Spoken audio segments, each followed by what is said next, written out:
अगर ज्ञान चक्षु नेत्रों से यदि किसी को देखा जाए तो वो शुद्ध तरह से दिख जाता है ये कौन है। और जब अंधकार रूपी नेत्रों से देखोगे तो कोई नजर नहीं आता है, केवल उसका घमंड आपे में दिखता है और कुछ नहीं दिखता है। आज कहा भगवान श्याम सुंदर ने, इसे जगा दो, इसको जगा दो अपने पतिदेव को। बोलिए वृंदावन बिहारी लाल की जय। एक पंडित जी मंदिर में रहते थे, कल हमने दृष्टांत बोला और छोड़ दिया, छोड़ा था ना। अब तुम बोलते नहीं हो, क्या छोड़ा, क्या छूटा। पंडित जी बड़ी सेवा करते थे निस्वार्थ। एक दिन भगवान भोलेनाथ प्रकट हुए, संत के रूप में दर्शन दिए और बोले, पंडित जी महाराज मैं तुमसे बड़ा प्रसन्न हूं और तुम्हें मैं कुछ देना चाहता हूं। पंडित जी बोले हम लेना नहीं चाहते। भोलेनाथ बोले हम देना चाहते हैं कि हम लेना चाहते नहीं हैं। हमसे जो बन पड़े भगवान के मंदिर में वही सेवा है। भोलेनाथ बोले जब हम आते हैं और जब किसी को कुछ देने का प्रण करते देखे जाते हैं। भोलेनाथ ने कहा कि लो तुम्हारे लिए हम शंख देते हैं एक, और ले जाओ अपने घर। पंडित जी महाराज मंदिर का गेट लगाने वाले थे, इतने भोले बाबा बोले सुनो पंडित जी महाराज, संत रूप में आए थे, इस शंख के कारण और सुन लो हमसे, शायद तुम्हें मालूम न हो। कि बताओ, जब तुम पर मुसीबत पड़े, किसी चीज की कोई जरूरत हो तो धोकर के शंख में फूंक मारना और कहना हे शंख देवता हमें इस चीज की जरूरत है। बोलिए बांके बिहारी लाल की।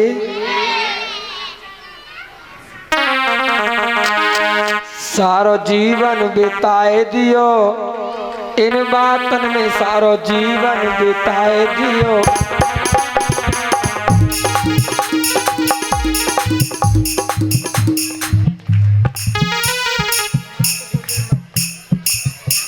देखिए बातें, ये बातें भी तो वही हमें याद आती हैं परे बड़े बड़े दिनों की, कि जहाँ भगवान की राम कथा या भागवत या कीर्तन या रामायण हो रही हो, और कहीं बात याद नहीं आती है क्या।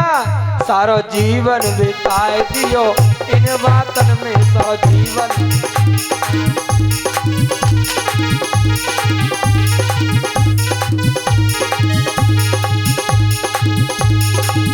इन बातन में, इन बातन में क्या, अरे सारो जीवन निकाल दियो इन बातन में, सारो जीवन।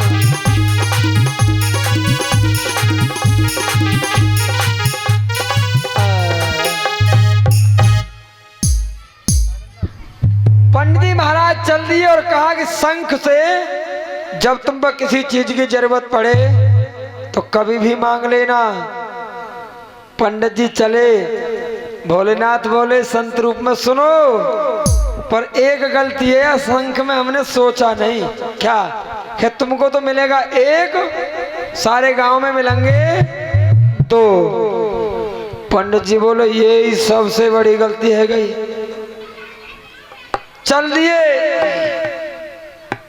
अब तो लेकर के शंख को घर में पहुंचे और पंडित जी बोले वो कहना है बस भजन में तो नौके में, ये भजन हमें तो लगता है हमें दो तीन कड़ी तो बिल्कुल झूठी सी है, वह हम गा में ही ना कभी, कि जिस भजन में राम का नाम ना हो उस भजन को गाना। तो हम कली दे में दही ना कली, कली दही में कितनी प्यारी त्रिया हो, कितनी प्यारी नारी होए, उसको भेद बताना झूठ।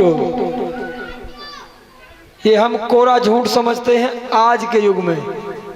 सबसे पहले जाकर के वही देवी को बताएगा, बाकी रोटी नहीं पचेगी जब तक बैग नहीं धर पाएगा।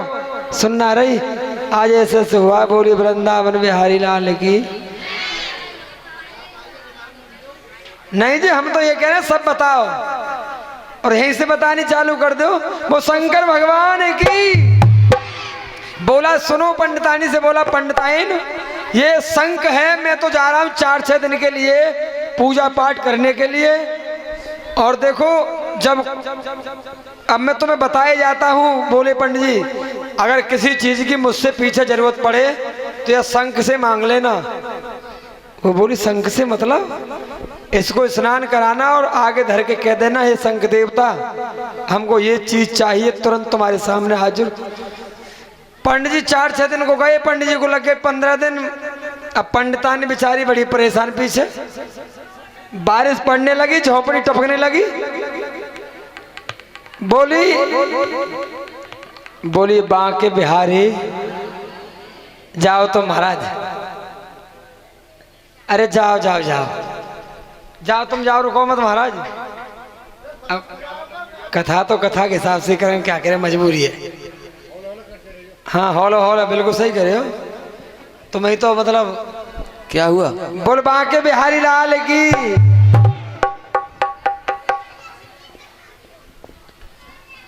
पंडितानी ने मांगा कि मेरे लिए शंख देवता एक छोटा सा महल बना दो।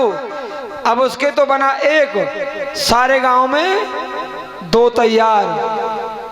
दूसरे दिन बोली हे शंख देवता मुझे एक गौ माता मिल जाए जो हम दूध के लिए डोलते हैं। विश्वकर्मा को आदेश दिया भगवान विष्णु ने, क्योंकि चतुर्भुजी नारायण का ही तो स्वरूप है शंख। तुरंत गौ माता उसके दरवाजे पर आ गई। बोली एक और मांग लो फिर न मांगूंगी कभी। हे शंख देवता एक छोटा सा मंदिर बन जाए मेरे दरवाजे पर, जामे में इस शंख को रख सकूं। अब उसके दरवाजे पर तो एक बना, सारे गांव में 2-2 मंदिर। और जब पंडित जी आए 15 दिन बाद, तो जब देखा सारे गांव में मंदिर ही मंदिर, पंडित जी समझ गए, वो मानी नहीं। मैंने कहा था जब ज्यादा मजबूरी पड़े वही वस्तु मांगना। आए तो बोले पंडिताइन कहा तुमने सब कुछ मांग लिया? कहा मैंने तो देखो यही 2-3 चीज मांगी है, आइए हम दिखाते हैं तुम्हें ऊपर।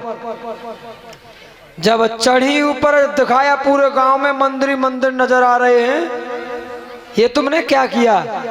जिनके यहाँ जो देने लायक था उसको भी दे दिया, और जो दुरुपयोग करेंगे उसको यहाँ भी मंदिर दे दिया, और उसका पाप हमारे ऊपर पड़ेगा। यदि हम किसी को सीख गलत देंगे और हमारे सीखने से वो गलत कर्म करता है बंदा, तो सारा पाप हमारे ऊपर पड़ेगा। आज देखिए पंडित जी बोले अब हम अपनी अकल दिखाते हैं तुम्हें कि कैसे। कि देखो हम मांगते हैं भगवान से हमें जो मांगने लायक है। कब सब कुछ मांग तो लिया, कभी कुछ रह गया बाकी। नहा धोकर के बोले शंख को नवा के, हे शंख देवता मेरी एक आंख फोड़ दो,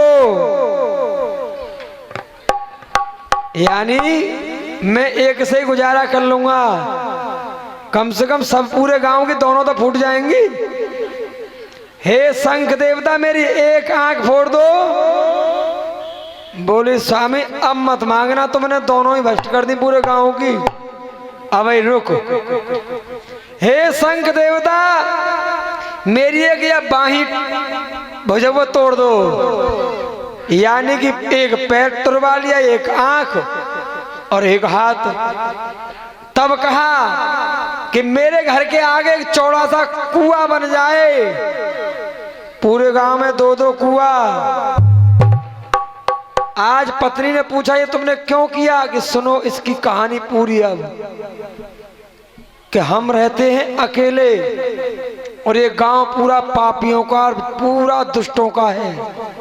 तुमको पता नहीं जब हम मंदिर में पूजा करने जाते हैं तो वहां कंकर मारते हैं सब मिलकर के ढेले, और हमारी पूजाओं के बदले ये वहां बड़ी बुरी बुरी गालियां सुनाते हैं गांव वाले। ये इसी के लायक थे। बोलिए वृंदावन बिहारी लाल की। कहते हैं राम नाम की लूट है, लूटी जाए सो लूट, अंत काल पछताएगा प्राण जाएंगे। इस राम नाम की लूट को भी बड़े सोच समझ के लूटा जाता है। अब ये नहीं है कि मैं हिंसा करके आ रहा हूं और मैं कह दूं कि भगवान मेरे उसको पाप को मिटा दे, नहीं। वो पाप तुम्हारा एक अलग पन्ने पर लिख गया और जो पुण्य किया है वो तुम्हारा एक पन्ने पर अलग लिख गया। उसका फल अलग मिलेगा और उसका भोगना पड़ेगा तुम्हें, भोग कर्म का। तो लिखा है कि राम नाम की लूट है। अरे तू सोच समझ के लूट, नहीं तो जूता बाजेगा चमड़े को तेरी चांद जाएगी। ये पापियों के लिए दिया गया है। देखिए वो लिखा है कि नंग बड़े परमेश्वर से। ये बारात में बाराती तुम सोचते हो सब दावती खाए हुए जाते हैं। अरे कोई मौज लेने जाता है, कोई बैंड में। और एक और नई बात देखो, दूल्हा तो जाता है बहुले में। चलो दूल्हा नाचे वहां जाके अपनी बारात में तो बढ़िया है, दूल्हा को तो मिलेगी बहू। ओके बाराती काहे को नाचे वहां जाके नुक्का मिलता है।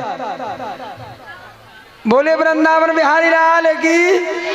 माफ करना भैया का ये बुरी लग जाए तो। नहीं हम तो नहीं कह सकते हैं यहाँ भाई ऐसा।